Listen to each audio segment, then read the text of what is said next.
Hello, everybody. How are we doing today? Well, I was trying to do my best Mark Houston impression, and I can't tell if I hate it more that I'm doing it or now that I hate it more that he does it every time. Well, that was, I tried to do my best Houston too, but yeah. Welcome to Whiskey at Work. If you haven't figured it out, Rob and Justin from the Windsor Block are here, and I clearly have no idea what I'm doing on this side of this table. But You do look good over there, I will say. I make this look good. Yeah, I would agree. It's just something nicer to look at than Houston, who's off traveling the world with his wife and child, who apparently got one of the coolest graduation presents ever. They're spending like 10 days in Germany. Yeah, dude. I've seen the pictures. It's looking like they're having a great time. Is that where you went? Did you go to Germany? Yeah, we spent a bunch of time over there, and then that was just Austria and last Prague. year. Yeah. Yeah. So what was the best part? Honestly, Garmisch up in the Alps was so dang cool. They're just massive. I'm sure. Yeah. And then, being in Berlin was fun. Munich, all of the other stuff. But Prague, there was so much history because they never bombed it during World War II. So everything was old then. Yeah. Like you're just walking on this random street and see this big statue and you're like, oh, what's Rick Steves say about this statue? And it's not even in the book. And it would just be like the top 5 in any other town. And it didn't even qualify for Rick Steves. So if you haven't figured it out, we're Whiskey at Work. Rob and Justin are playing along without the guy that usually runs this deal. But we're here for a special reason. You have a charity event or a raffle coming up. Is that right? What are we talking about? So we're selling raffle tickets to do for Hungry Hearts, which is a group that pays off student lunch debt. Yeah, we contributed to that for our Mountain West Whiskey Festival. Yeah, exactly. So what we're doing is we're doing a blind tasting. It's going to have Old Forester birthday bourbon, 1924, and then 2 other ones that were just kind of playing on the down low. Yeah. All right. Well, boy, I don't. When is the event? The raffle? June 20th. The event itself is the 20th, but you're selling tickets through when? The 13th. We're gonna draw on the 13th. So you got about, what is today? The 4th. You got a little over a week to get down to Windsor. Do you have? So we will have a online option coming online. Well, probably by the time this is out, but $20 a ticket. That covers the tasting. Okay. So if you win, it don't cost you another dime to come. You get a welcome cocktail, and then you, there's something else fun planned in this deal too. But, basically we're trying to figure out a way to raise some money with some of these allocated bottles. We only got 1 bottle of birthday bourbon this year. Well, but at least you got one. I mean, that's kind of a little different than they've been doing it in the past. The last couple of years, they were entering nationally to win them, and then you had to go to the distributor or the distillery to pick them up, right? Oh, yeah. It's definitely it's like getting a bottle of Pappy. You just don't see them. And you're lucky to get one. And better. Yeah, I would agree with that. Sorry, Julian Van Winkle, if you're listening. And then 1924, that bottle for me was one of probably my favorite bottle of the year for a new release. It's way up there for me too.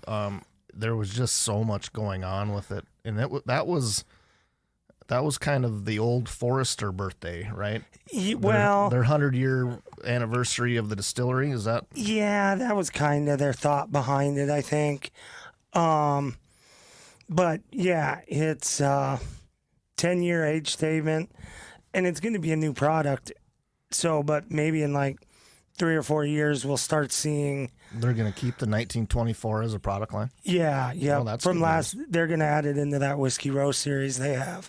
Oh, that's at least last I heard. That's good to hear. I haven't heard that, but I managed to, grab a bottle or too, and I'm plumb tickled about it because the first one's about gone. Yeah, I picked one up when I was down in Louisville, just because I didn't have a personal bottle. Right. You know, one bottle that we got's going in the the drawing. Sure. So, Hey, yeah. you've had it here though, haven't you? Oh yeah. We had a bottle at the bar. Okay. So, and then we saved another one to do this event with. Well, that's awesome. So you can buy.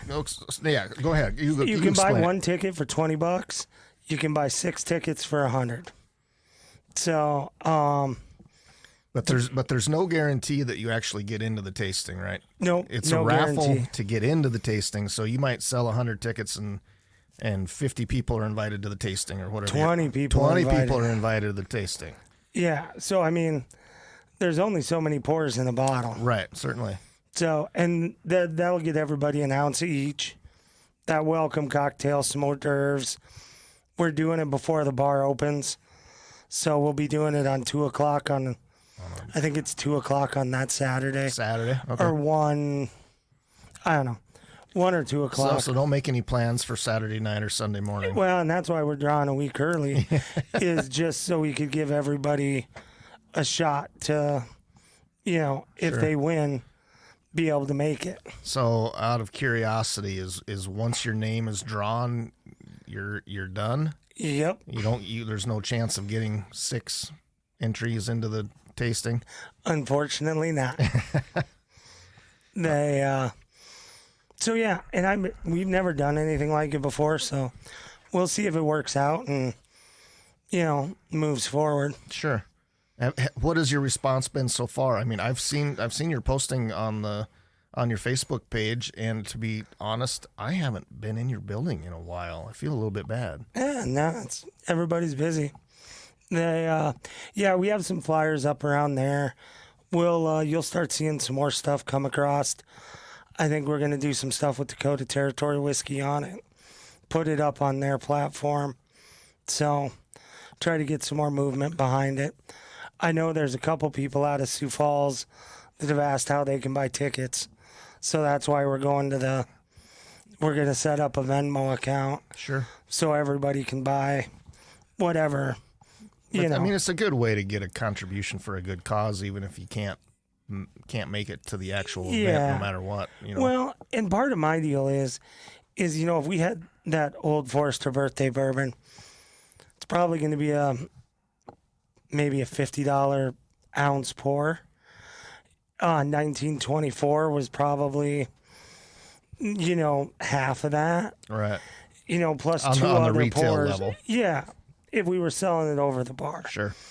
So the other kind of thing about the raffle ticket is you can throw $20 out, and if you win, you're getting a hell of a deal. Oh, sure. You know, if you were looking at what it cost, let alone you can't buy a birthday bourbon over the bar because I only got one bottle, and it's going into this. Yeah, I think the only time I've seen a birthday bourbon, well, I won one in an allocated event years ago. I think it might have been, 21 or something like that. And then I think we've had it at Mountain West Whiskey Festival. We had it there last year because that's where I tried it. A couple of times. I think it's been there twice over the last couple of years, or last handful of years. And then I saw one tucked away that you really tried to lead me to in the part of your bar that I wasn't expecting bourbon. And you and Tucker, I was so dense. You were talking about Mexican vacations, and it was hidden over there in the tequila section. Well, you know, we like to hide allocated bottles around the bar once in a while. And where else do you hide a bottle that looks like that? Right. I mean, It's got the cork top, and it's short and squatty, and yeah, it looks like a bottle of tequila or rum. yeah, it did. It had a little. It looks a little bit like a tequila. Who am I thinking of? The Sammy Hagar's tequila. Oh, no, those are square bottles. But it's kind of short and squatty. Well, yeah, exactly. Anyway, what do we got here that what did you pour? I wasn't even paying attention. I poured, in honor of Houston being gone, We're doing a little Weller sampling. So this is he's, Weller he's single really barrel. gonna be mad when I send this to him and make him post it. It'll be fun. Hey, he's having fun on vacation. Why can't we have fun here? Yeah, he has really become, I don't know, not a Weller snob, but for some reason he's got it in his head that he's got to collect all of the Wellers that he can find. And I don't blame him. I mean, this is good stuff, but me being the Jack guy, I mean, I get the nuance of it. I'm just a huge weeded guy, so that's why Weller always falls, and the price point, if you can find it, is great, as long as somebody's not trying to charge you secondary. Right. Yeah, they really are hard to find, aren't they? Yeah, and I mean, truly, it's the same mash bill as Pappy and all of that. It's just where it is in the Rick House. That's interesting too. They do have a different philosophy as over at Sazerac as to putting out more and more, or a different product line, as opposed to like the Jack line is kind of just Jack, right? Well, I mean that's because all Jack's ever made is just Jack. Their Jack is expanding more obviously now with the 10s and the 12s and the. But that's still just regular Jack juice. Just aged, yeah. The mash bill hasn't changed. Yeah, but in their single malt they did. They did. So there's some of that stuff that, I think Jack Daniels is a little late to the show on how they're doing some of it.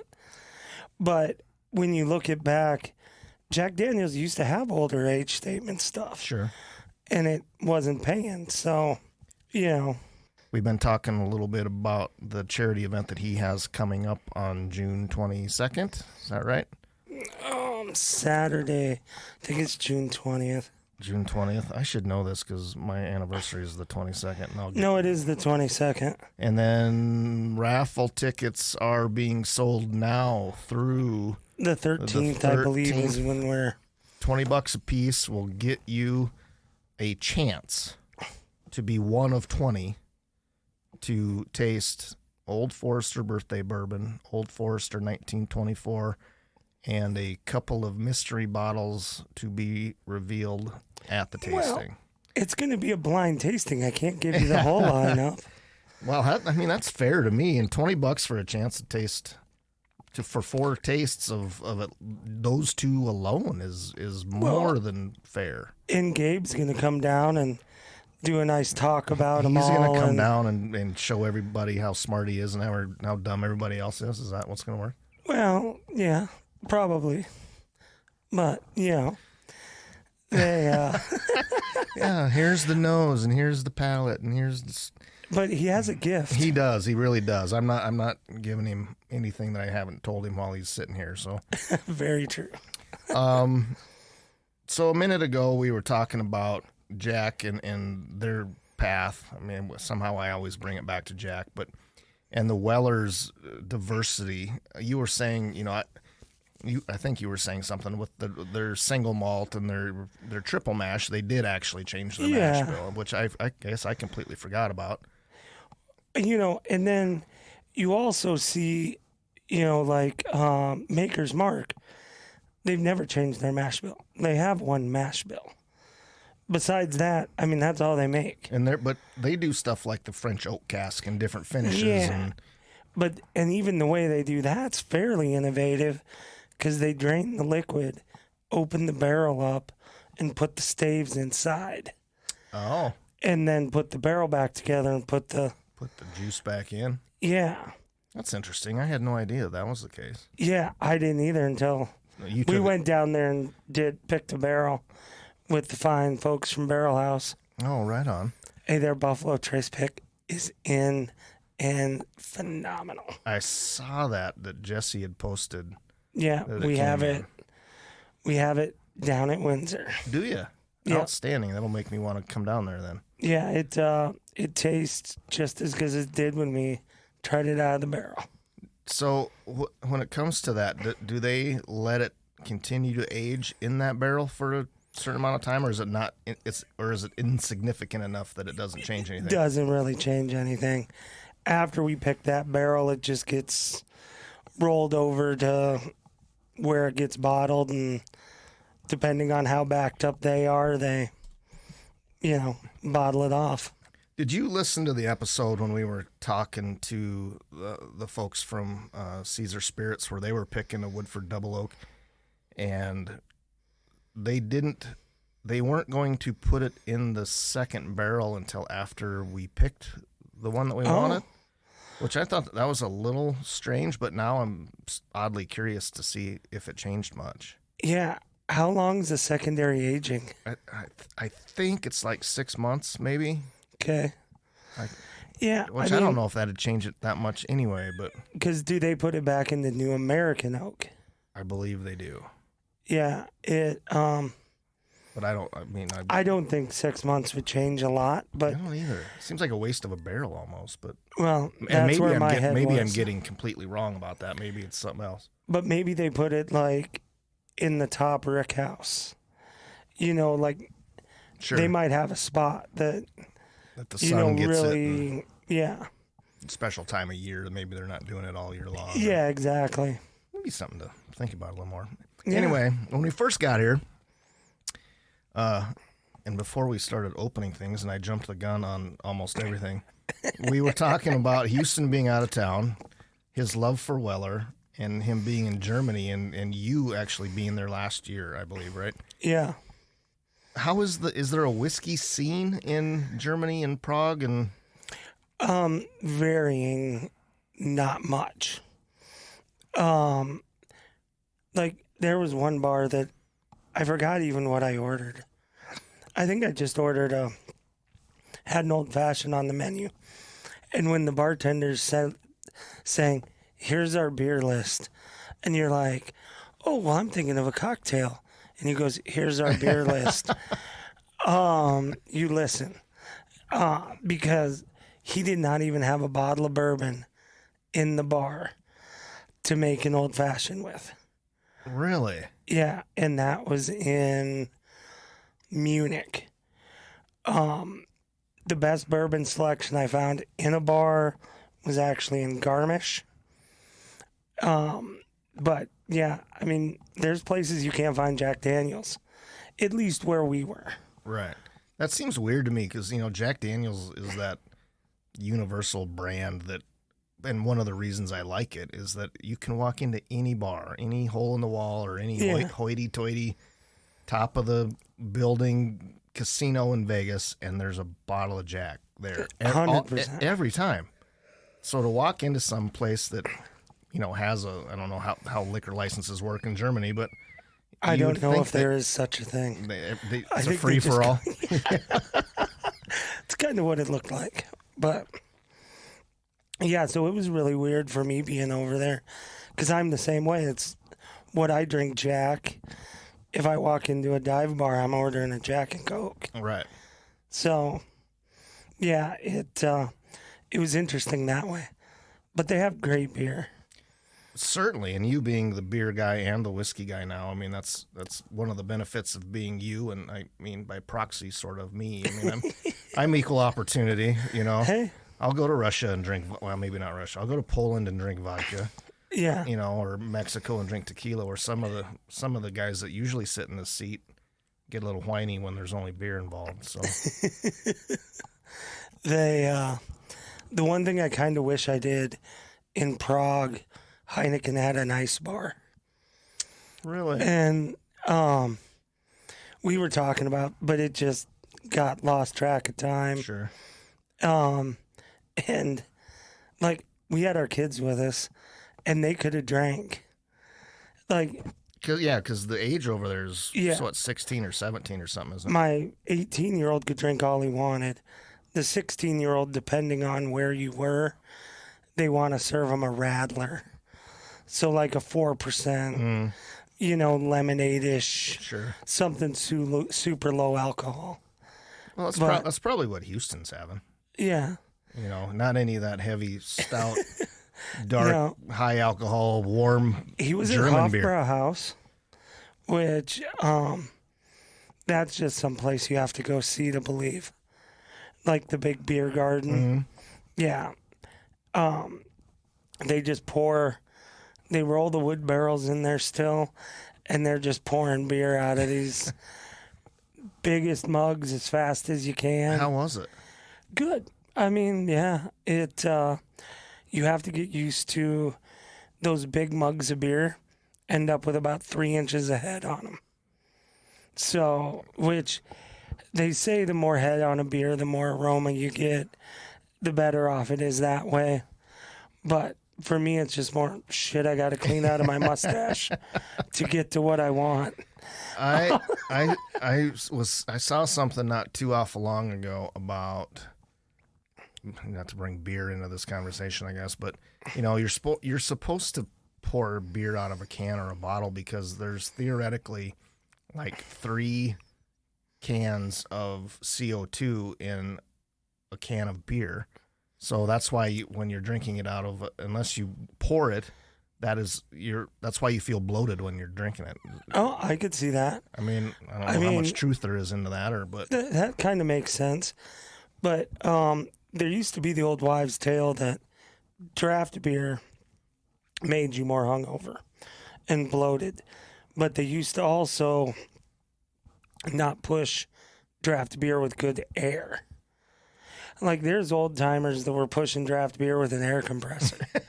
you know what I mean? And probably cleaning the line once every couple of decades. Yeah. Now we use food grade CO2 and nitrogen to push beer. So, but yeah, the volume to CO2 in a can, I could see that making sense of why dumping it out would dissipate that. Sure. Anyway, again, final check-in on the raffle. $20 a piece for tickets. Buy as many tickets as you want. Yep, it's for a good cause. Feeding kids. Feed Hungry Hearts. Yeah. Yep.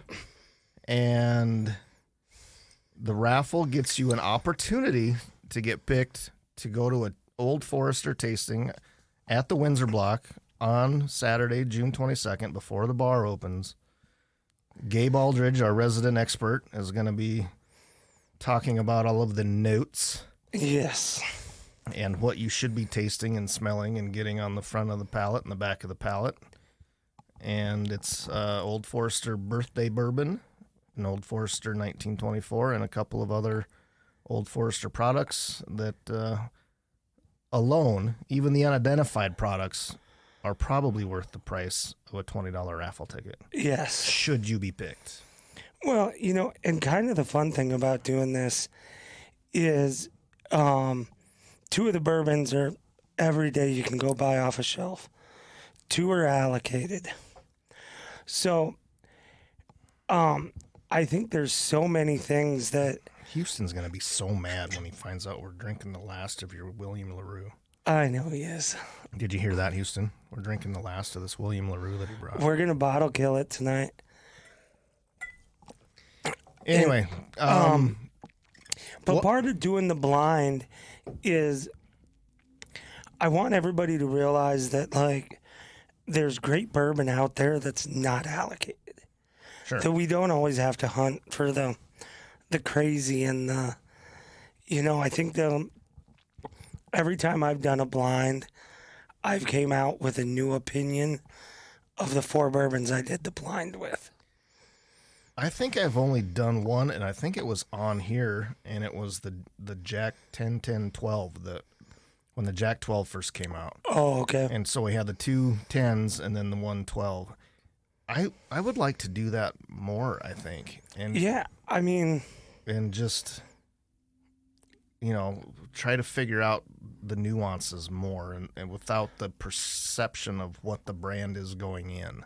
Oh, that's how sense? I'm an old granddad bonded guy, and the way I got there was through a blind tasting. Really? Yeah. And that's a super inexpensive bottle. Yeah, it's like an $18 bottle. $20. And it's 100 proof bourbon. Well, let's you can find this stuff on your Facebook page. Yep. Once we get this episode pushed out, we will post it on Whiskey at Work Facebook page. And hopefully at that point we will have a Venmo code, Yep. or you can scan it with your phone and buy a ticket. And then you will notify everybody, I assume, Yep. Well, on the 13th. Yep. Should be pretty How do I easy get peasy. how do I get my raffle ticket to float? Well, I think what we're going to do, I'm not asking for if I'm not everything really is- asking for special favors. what I think we're going to do is you enter the names and you do the Do computer. the Wheel of Fortune thing like we did at the Yeah. allocated deal. Yeah, Well, cool. That's a good idea. That way it takes the favoritism for me out of it. exactly. You can just have my money. We're going to make sure it's fair.